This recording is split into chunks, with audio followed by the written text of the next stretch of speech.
So do you want to go to see a provider who's incentivized to do the procedure, or sometimes you're going to see a provider who's incentivized not to do the care or the procedure, whatever you want to refer to? So that's a quandary. And I think this is what people need to understand when they come see you, right? Because I think compartmentalizing economics for a second, and let's put it aside, just say, well, it may be, now look, 95% and 100%, whatever, of all healthcare workers and doctors and nurses want to do the right thing and want to take care of the patient the right way. And that's certainly been my experience. But having said that, when you incentivize a company and a group of people to, minimize something, it's often, a lot of these decisions, whether to do a procedure or watch and wait, are not clear. I mean, even the literature is not clear. And I think what could happen is, in someone who's incentivized to do it, so they're not like doing the right thing or the wrong thing. It could go either way. And what we normally do, and what we're taught in medical school, is this is where the art of medicine comes in, where we say, yes, well, we could go either way, but I think this is tipping the scale for us to do the procedure, or I think in this patient, and I think this is tipping the scale in this other patient, to maybe watch and see what happens. But human nature being what it is, and organizations putting pressures, you could see if there's a gray area, it might potentially tip someone not to do the wrong thing or the right thing, but simply go in more often in the direction that the motivation's in. But go ahead. Well, I'm going to take that further and say, yes, I agree that most of the medical practitioners out there want to do the right thing for the patient. I 100% believe that. The problem, and I first want to preface, we do Medicare Advantage, and again, every state except for Massachusetts. So, there are times when that's the right choice, but it's a choice by the consumer. They need to make that choice, with full information of the pros and cons. But typically, it's not the medical practitioner of where the problem is. From what we've seen, it's the insurance company in the way. It's when the medical practitioner says, well, if you don't have this physical therapy, you're not going to be able to walk normally again. And the insurance company is saying, well, we're not going to pay for the physical therapy or the occupational therapy. Right. Or another recent case was a woman who, I'm not sure what the condition was, but her sinuses weren't working. She couldn't breathe through her sinuses. And the insurance company, if they do say it's not medically necessary to have that procedure. The doctor wanted to have the procedure. The patient wanted to have the procedure. It's the insurance company that steps in.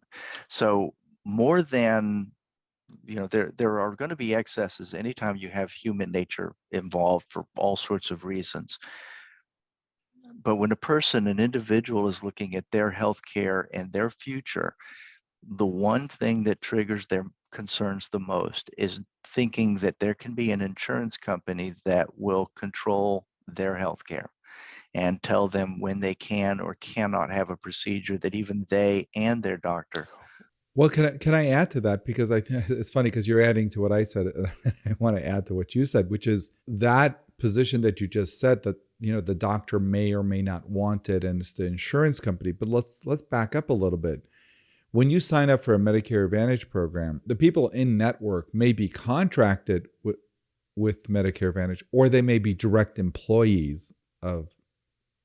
So, like if I said to you, well, listen, if I sign up for this Medicare Advantage program, will the practitioners I am seeing, who will be writing their checks every 2 weeks or every month? And if it happens to be the same company that is for profit that's taking my Medicare dollars, and the profit is going to be between what Medicare gives them and what they actually provide, that difference is going to be the profit for the company. And if they're hiring their own doctors, nurse practitioners, and sometimes their own urgent cares and their own what have you, versus a Medicare Advantage program that simply contracts out with doctors who still indirectly are getting compensated by Medicare Advantage, but that compensation may be different, and we can talk about that. But I think the closer you are to the insurance company, the more likely that may have an impact. Clearly, if literally my paycheck's coming from them. So I get what you're saying, that sometimes it's the insurance company making the decision. But so would that be a fair thing to say if you want to sign up for a Medicare Advantage, to find out if the providers or the preponderance of the providers are direct employees of that insurance company? Have you ever thought of that, or has anyone ever mentioned that? Yeah, I mean, there are, again, I don't want to name specific companies, but there are companies out there that have programs like that. They're typically HMOs. I have seen, I've heard, I guess, a lot of good and bad, both Mm-hmm. from those types of organizations. And, from a consumer point of view, let's say if somebody is going to do that, they have to understand, okay, you're going to be limited to pretty much service from employees of that Mm-hmm. organization. That, all right, and sometimes they'll say, well, if you have a specialty that we can't solve, then you can go out Right. and find a different Right. doctor. Should they know that? Yes, it needs to be transparent.